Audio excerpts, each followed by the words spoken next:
use this poetry anthology template so you can make it look nice and make sure that the table of contents works.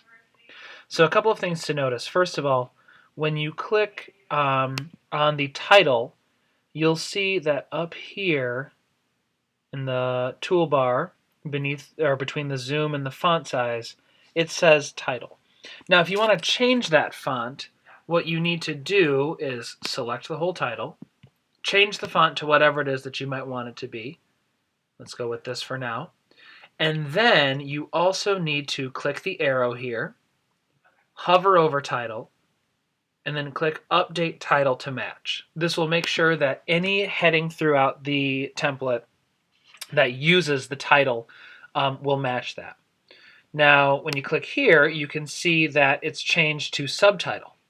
So if you want to change the subtitle font, you can select this, change it to something else, and then do the same thing. Hover over subtitle, and then click Update Subtitle to match.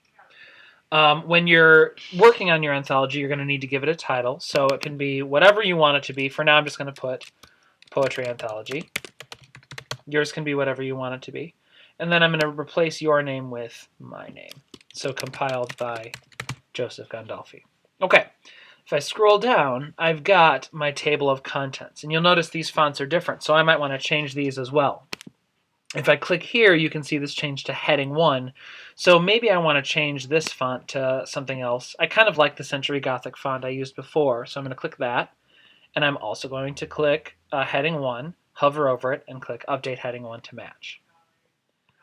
Down here, this is normal text. So normal text is going to be, the body of the paper, so what your poems are going to look like, etc.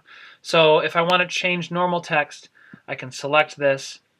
I'm going to change the font to, let's see, maybe I'll make it Courier. And then I will hover over normal text and click Update Normal Text to match. And that's going to make all of my fonts that, it looks like I updated it to bold. So I'm going to unbold and update again to make sure that all the normal text in this updates. Okay, so now when I scroll down past the table of contents, you can see the first poem I've put in. I haven't actually typed in the poem yet because this is just a template for you to see what it should look like. So you can see the title is not a font that I want it to be. It's heading number 2, so I'm going to change the font again.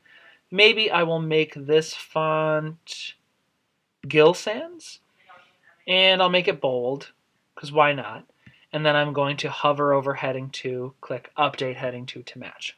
Great. Now I'm ready to work.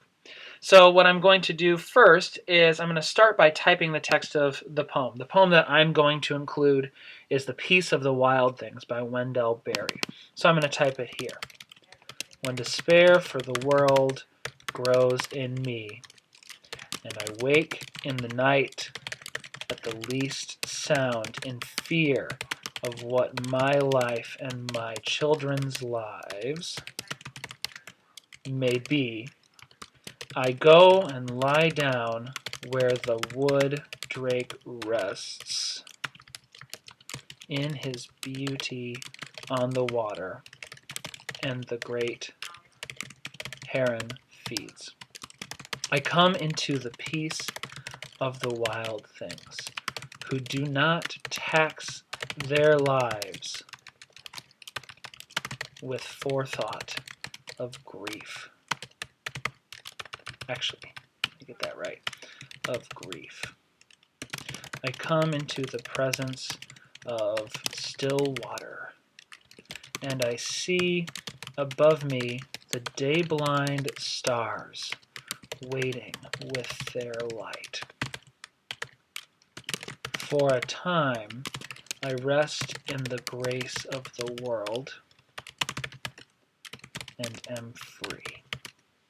Now, that's the poem I'm going to include. Up here, I'm going to type a statement about why I included this poem in my anthology, and I'm going to make sure this is italicized so that I know it's different from the text of the poem. 1 to 5 sentences is good enough. All you need to do is say why you included this poem in your anthology. So, why did I include this poem? Well, I included this poem because it reminds me that in times of great stress. The rest of the world goes on without caring. If I can take a wider perspective when I'm worried, then I can see that my worries are pretty insignificant in comparison to the beauty of the world around me. There we go. That's one poem. Maybe it's time for me to add a second poem. So I'm going to go down, and you can see the formatting's already done for me. I just need to replace the text. So maybe the next poem I'm going to include is Those Winter Sundays by Robert Hayden. And now the cool thing about this is because the formatting's already done for me, if I go back up to my table of contents, and I click here and I click refresh, it adds the title of the poem to my table of contents, so I don't have to retype it. That's one thing to remember here, folks, is don't type anything in this table of contents. As you add things that are heading 2, they will automatically get added to your table of contents. So what you're going to do this week is you're going to work on finding 5 poems for your poetry anthology and getting them typed in and making sure all the formatting's good. If you have any questions, please reach out to me. My office hours are 10 a.m. to noon, Monday through Friday, and I'll be able to answer any questions that you have. All right, I'm excited to see what you come up with. See ya.